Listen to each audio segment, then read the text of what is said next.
السلام علیکم، آپ دیکھ رہے ہیں حافظ جی اکیڈمی یوٹیوب چینل۔ آج کی ویڈیو میں ہم بخار سے شفا کی دعا سیکھیں گے انشاءاللہ الکریم۔ جسے بھی بخار ہو 7 بار یہ دعا پڑھ لیا کرے انشاءاللہ الکریم، کتنا ہی سخت بخار ہو دور ہو جائے گا۔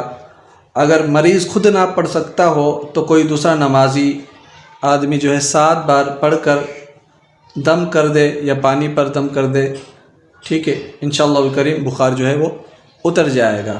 چلیے دعا کو سیکھتے ہیں۔ ایک مرتبہ میں مکمل اس دعا کو پڑھوں گا، پھر آپ کو ورڈز بائی ورڈز سمجھاؤں گا، ٹھیک ہے جی۔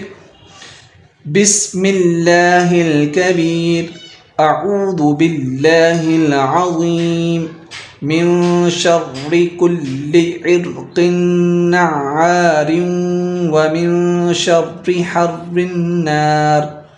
ٹھیک ہے، آپ نے بھی اسی طرح پڑھنا ہے، تجوید کا لحاظ رکھتے ہوئے، قواعد کا لحاظ رکھتے ہوئے۔ جب بھی کوئی بھی قرآنی دعا پڑھی جائے یا ٹھیک ہے کوئی بھی قرآنی دعا پڑھی جائے یا عربی لینگویج میں دعائیں پڑھی جائے تو آپ نے کیا کرنا ہے، تجوید کا لحاظ رکھتے ہوئے، مخارج کا لحاظ رکھتے ہوئے دعا پڑھنی ہے انشاءاللہ الکریم، تبھی وہ عمل کامیاب ہوگا۔ ٹھیک ہے جی، بخار سے شفا کی دعا یہاں سے یہاں تک ہم نے مکمل پڑھنی ہے۔ ٹھیک ہے، آپ وقف بھی کر سکتے ہیں، چاہے تو یہاں پر جگہ جگہ پر وقف کریں گے تو وہاں ساکن کر کے پڑھ سکتے ہیں۔ ٹھیک ہے، بسم اللہ الکبیر، اعوذ باللہ العظیم، من شر کل عرق نعار ومن شر حر النار۔ اس طریقے سے آپ پڑھ سکتے ہیں۔ ٹھیک ہے جی، آپ نے یہاں تک پڑھ لینا ہے انشاءاللہ الکریم، کتنا ہی سخت بخار ہو دور ہو جائے گا۔ ایک اور دعا ہے زبان میں لغنت کی، جسے بولنے میں دشواری ہوتی ہے، اٹک اٹک کے جو بولتے ہیں، جن کا یہ مسئلہ ہوتا ہے، ان کے لیے دعا ہے۔ فجر کی نماز پڑھ کر ایک پاک کنکری منہ میں رکھ کر یہ آیتیں جو ہے 21 مرتبہ پڑھی انشاءاللہ الکریم، زبان کی لغنت دور ہو جائے گی۔ دعا پڑھ لیتے ہیں۔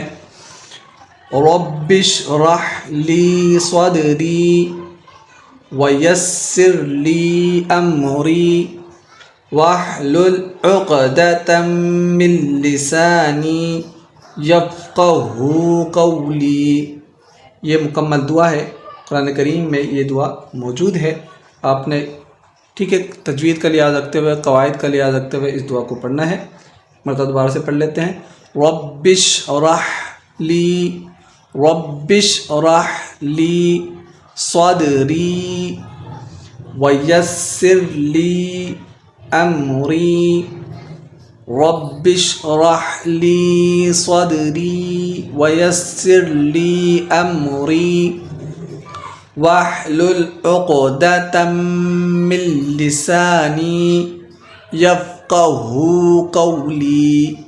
یہ دعا آپ نے پڑھ لینی انشاءاللہ الکریم، کیسی ہی لغنت ہو آپ کی دور ہو جائے گی۔ ملتے ہیں آپ سے نیکسٹ ویڈیو میں، اپنا خیال، اللہ حافظ۔